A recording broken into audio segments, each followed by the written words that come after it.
Pandian store சீரியலில் today எபிசோடில் நம்ம பாண்டியன் இருந்துட்டு தங்கமயில பார்த்துட்டு பேசுகிறாங்க.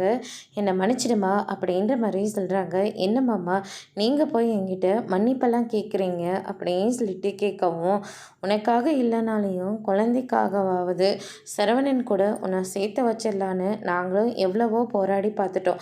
ஆனால் சரவணன் இருந்துட்டு உன் கூட சேர்ந்து வாழ்ந்தா செத்துறவன்னு சொல்லிடுறாமா. குழந்தைய வேணா நம்ம எல்லாரும் சேர்ந்து பார்த்துக்கலாம். அப்படி உங்களால் முடியலன்னா கூட நான் மட்டும் எங்கேயாவது குழந்தைய கூட்டிகிட்டு போயிட்டு நான் பார்த்துக்கிறேன், நான் வளர்த்துக்கிறேன்னு சொல்கிறான். ஆனால் உன் கூட சேர்ந்து வாழ மாட்டோம் மட்டும் ரொம்ப தைரியமாக சொல்லிட்டு இருக்காமா. எங்களுக்கும் என்ன பண்ணுறதுனே தெரியல அப்படின்ற மாதிரி சொல்கிறாங்க.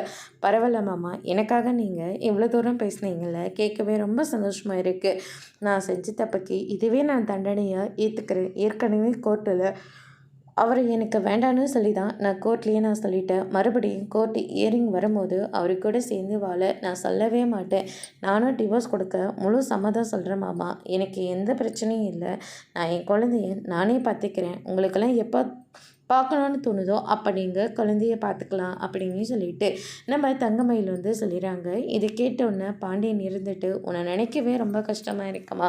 அப்போ இருந்தே உங்கள் அம்மா பேச்சை கேட்காம உண்மையை சொல்லியிருந்தாவது உன் வாழ்க்கையை சரவணையே காப்பாற்றிருப்பான். ஆனால் இப்போ பாரு, உன் நிலைமை இப்போ இருக்குது. உங்கள் அம்மா பேச்சை கேட்டதுனால இப்படி உன் வாழ்க்கையவே புரட்டி போட்டுருச்சேம்மா அப்படின்ற மாதிரி சொல்லிடுறாங்க. விடுங்க மாமா, பார்த்துக்கலாம் அப்படின்னு சொல்லிட்டு தங்கமயில் சொல்லிடுறாங்க. அதோடு இன்னைக்கான பிரம்ம முடிச்சிருக்காங்க.